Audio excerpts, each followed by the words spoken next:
Hey guys, welcome back. So today I'll be teaching you guys how to create a realistic sun ray. And this will change from this picture to this picture. Looks pretty good, right? Well, let's get into it. So the first thing you want to do is you want to open the picture right here. As you can see, the sky is dull. There's no sun rays coming in. This picture is just kind of blank, right? So the first thing we want to do in this tutorial is we want to create a new layer. So under here, click on this. Now we have a new layer. And for this layer, we want to use a gradient tool. So click on this tab and choose gradient. As you can see, it's a red gradient. We don't like that. So we just, under the drop-down tab, we choose black and white right here.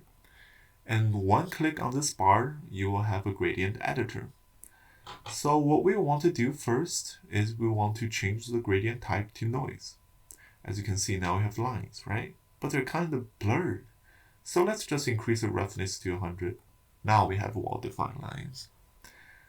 But for sun rays, we just want to use black and white. But in RGB mode, there's no black and white. Don't worry, let's just change RGB mode to LAB. As you can see, there's a black and white bar.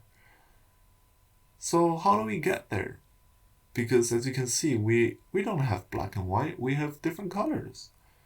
All we do is we drag the other two sliders to the center. Because as you drag the sliders to the center, it desaturates the color. As you can see here, now we have black and white right here.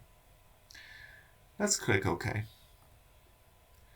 As you can see, under the styles we're linear, so everything is in a line. We want it to be angled, because now there's stuff shooting out from the center instead of going in a straight line.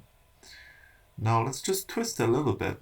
It really depends on how you want your light to be, but right now I'll just use this. This is good enough. Click OK.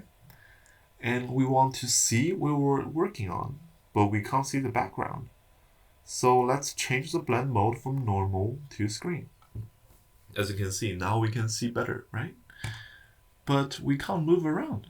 So all we do is we one click on this and gradient fill will pop up, and then you can just move it around. And as you move it around, you can also change the radial angles. So as you can see, if you want your light ray to come this way, like this, I'll just use this. Let's make it a little bit like this. Like this is good. And if you're not satisfied with the white lines, all you have to do is you want to click on this and then just click randomize right here until you get it satisfied like this. I'm satisfied with it. And what you want to do is you want to click OK. But now it looks kind of boring, doesn't it? It's too white. And it looks super iffy on the top right here. So what you want to do is you want to go up to filters, and then under blurs, you want to choose Gaussian blur. Convert to smart object is always smart, because if you convert it to rasterize, you cannot change the settings in the gradient. But smart object allows you to change whatever settings you have in it, so you can edit it later. Let's convert it. And as you can see, Gaussian blur, I usually do 40, but you can do how many you want. You just drag the sliders around, right? But I like 40. Just click OK. Great. Now, as you can see, it looks a lot better, doesn't it? But it still kind of looks weird because it's just pure white. The realistic sun rays, they have colors. So how do we add colors to it? What you want to do is you want to go to the bottom and you want to choose hue and saturation. But before we do anything, let's clip it to our sun rays. Click this button right here. It clips this layer to this.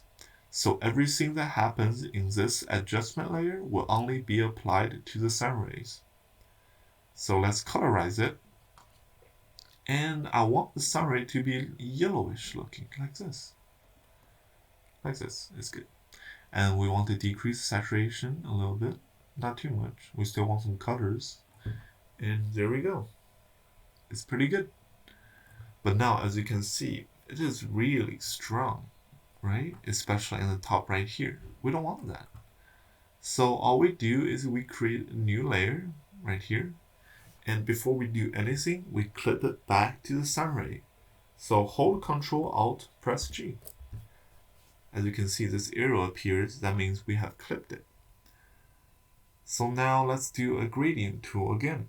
But this time we do not use this gradient. Instead, we go to the left, toolbars, and we select this one, gradient tool. As you can see, I have selected the black and white mode right here. Oops. And then as you can see, I choose the radial mode because we want from one point to go out instead of going in the linear way. Under the mode, normal is good. Opacity 20%. Yes, you always need to remember to use low opacity because if you use it hard, then there will just be too much gone. And you want to also choose the reverse as well, because if you do not do reverse, the center part will be the one that's fading instead of the other parts.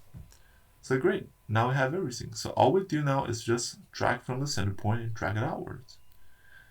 Now as you can see, the white lines are fading a little bit, right? Just drag more until you're satisfied with it, like this. Or even a little bit more, like that. And you can always change it later, right? And if you're not satisfied with it, well, easy.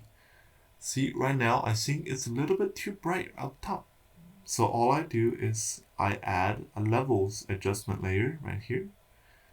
And then I just drag around the sliders a little bit, right? As you can see, I'm dragging around the sliders to be less light. Let's do this. Let's do this. Cool. Now as you can see, at this point, we're pretty much done. But if you want, you can always go back, change whatever settings you want. Let's say I want to add a brightness and contrast layer right here. Let's clip it to our layers. That's good. As you can see, brightness, pretty darn amazing. Let's decrease it a little bit. Contrast, contrast make it more defined. I don't know if I want that. I'll just keep it right there. That's good. But yeah, this is pretty much it. Now you can go on and keep editing your original pictures. Always remember to save your files, especially when you're doing this kind of gradient fills, because if you forgot to save it, then you have to do it all over again. This is pretty much it. I hope you guys learned something.